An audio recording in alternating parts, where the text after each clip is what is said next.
I'm so mad. We gonna have to stick to our own, okay? Honey, when I tell you that I'm so sick and tired of them doing this to our black kids, something needs to give. If y'all want me to go live about this, press 2. I might do it on my other channel. But I got this video that I want us to react to. D.L. Hughley is talking about this. You guys know about Nolan Wells. He was a black, 18 educated black man, okay, kid. And he was raised in a 2-parent household. His mother and father loved him dearly. He went on a boat trip with several of his white friends, right? Tell me this. They came back, but he didn't come back. Talking about he wanted to stay. But the girl said, no, he did not want to stay, right? Because the white boy's like he was going to stay with this girl. It's a big old lie. It is a big old lie. Then come to find out, his phone was, his parents got tracking device on his phone, the location. After he was in that water disappearing and stuff, right? Why was his phone moving on the land, y'all? Moving to different places. What the hell? But he's dead in the water somewhere. Then the investigation not even over yet. So tell me this. Why is it the sheriff in that Mississippi town talking about it's over, no evidence, no foul play? You still in investigation. How can you say that and investigation still going on? Because it's a damn setup. I'm so sick and tired of this. Press 5 if you sick and tired of this shit too.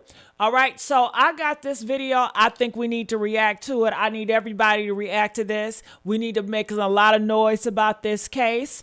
And it's just sad that they keep on doing this. This is another ritual, American ritual. You seen how they march on Americans' birthday, okay? White supremacists. They are letting y'all know what time it is. Y'all need to wake up, okay? I'm so sick of y'all being asleep and think, oh, all you got to do is just be nice and people will be nice to you. No. It don't matter how nice you are. They don't like you.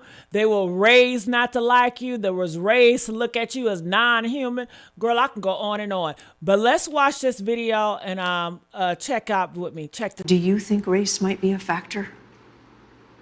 Like my wife said, I don't want to believe that, but it's so many things have happened, and so many things have been swept under the rug. Like I said, Nolan didn't see color. He saw people for who they are. And I used to always tell him, son, you need to go out there close, because everyone is not going to reciprocate that same love that you give. I just want transparency. I just want to know what happened to my son. Christine, why does that make you so emotional? Because he just had a big heart. Like, to really know Nolan, to have him as your friend it was something special. People aren't like him. He was just different. And do you worry that he might have trusted too much? sometimes, yeah. And that was something we always talked to him about.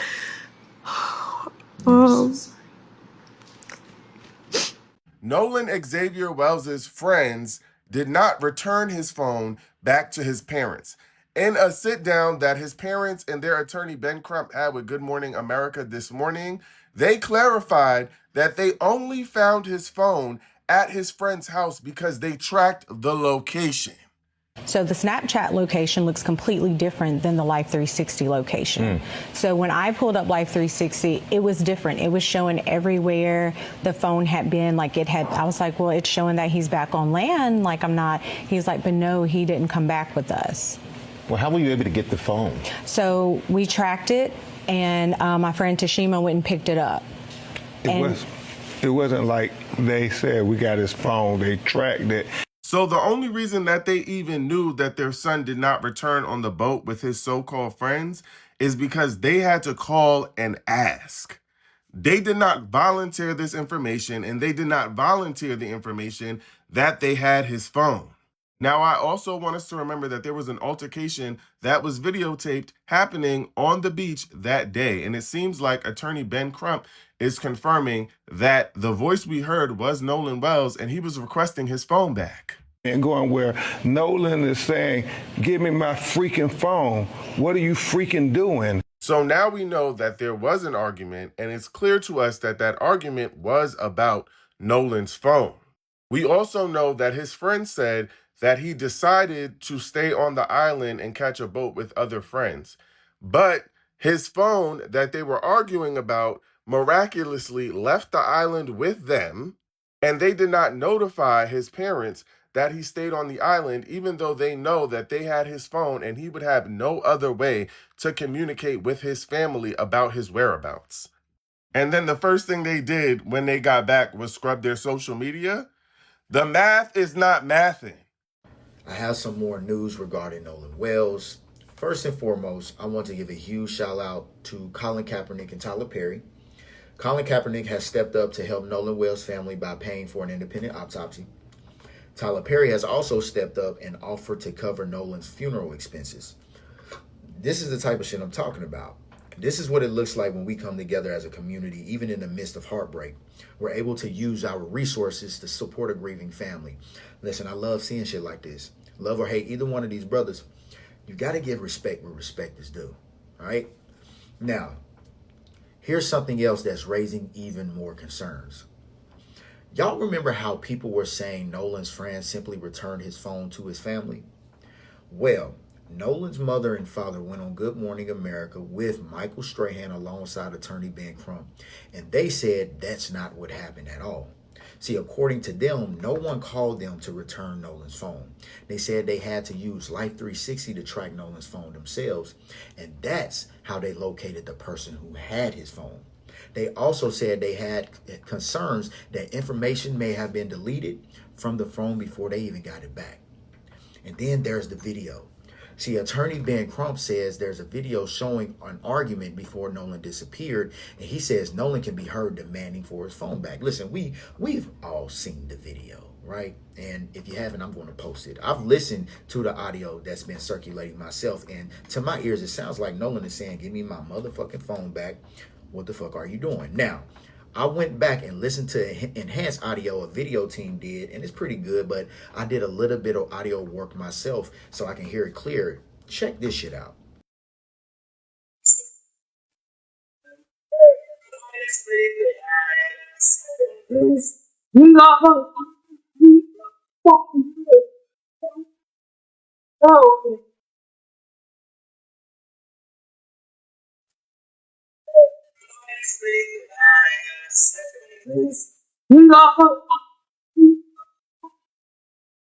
Hey, we on their ass, and we won't stop until justice is served. Share this shit. Get the word out there. We are not letting them sweep this case under the rug.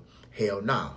Listen, this is Negus Komet with Negus Komet Media, all right? Get the word out there. Don't let them sweep this shit under the rug. It ain't happening. We getting justice for Nolan Wells, all right? Nolan Wells' initial autopsy has been complete. The body is going to Washington, D.C. for a second opinion. I wonder if the Mississippi autopsy is not going to be released until after the findings from Washington, D.C. That's just what I'm speculating. Here's what we have today from Nolan's parents. They've confirmed that they have not been in communication with any of the children's parents that were on that boat, even though Christine and the judge, Warren's stepmom, they've been friends since high school. These children have been friends since middle school or high school. No one has reached out to Nolan's parents. As we all know, they've lawyered up. They confirmed that the parents have not reached out or anything. That is a little interesting to me, but take it however you want. Nolan's father talks about his experience whenever he went to potentially Warren's house or one of the kids' house to retrieve Nolan's keys. They were resistant about it. Nolan's dad went to the house with two of Nolan's friends. He FaceTime or was on FaceTime with a girl, and the girl goes, oh, Nolan's keys are on his Xbox. What do you know? They end up finding the keys on the Xbox. Nolan's father was a little bit concerned with the resistance to help him find his car keys. By the way, Nolan's car was parked at one of the boys' house that were on this boat. Regarding the phone, Javon's mother ended up retrieving that phone. They were not open about giving the phone either. We know that Nolan's mother had to track the location through Life 360, as well as the Snapchat location. We learned that that is the way that they were able to retrieve that cell phone. That phone was also at the boy's house, not on the boat. Now let's talk about the Snapchat messages. So Christine Wells says that Nolan posts on Snapchat all day long. That's just his thing. That's what he does, like so many other teenagers in this era. They're a little bit perplexed as she and her sister went through Nolan's phone to find that on both Snapchat accounts, both of them, everything had been deleted. Messages, photos, videos, everything was gone. She thinks that that's a little bit interesting. They did also look at those Snapchats within the 24-hour window that something would have been posted. So it's not like it expired. It was not there. It was removed.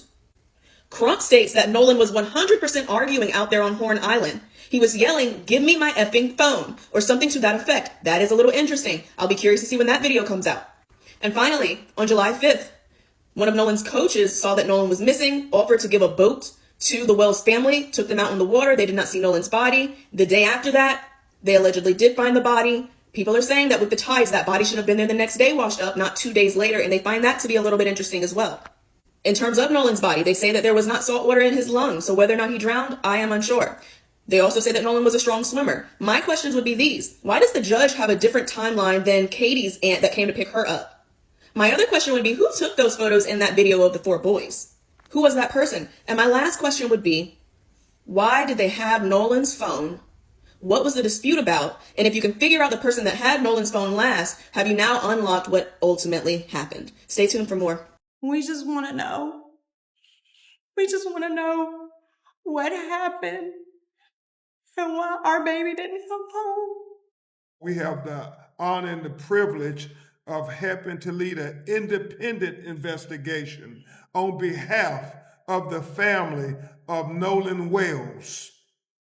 Why do you say we need to be retained to lead an independent investigation?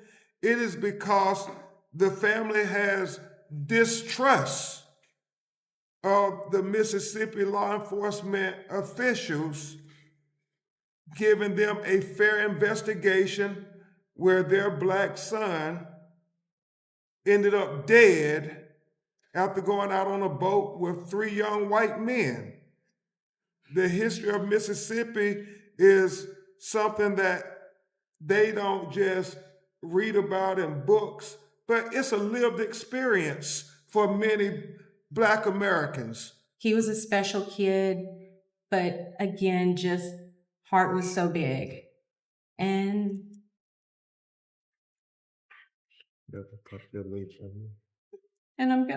we're gonna miss him dearly. We just want to know. We want an honest, thorough investigation. That's all we're asking for.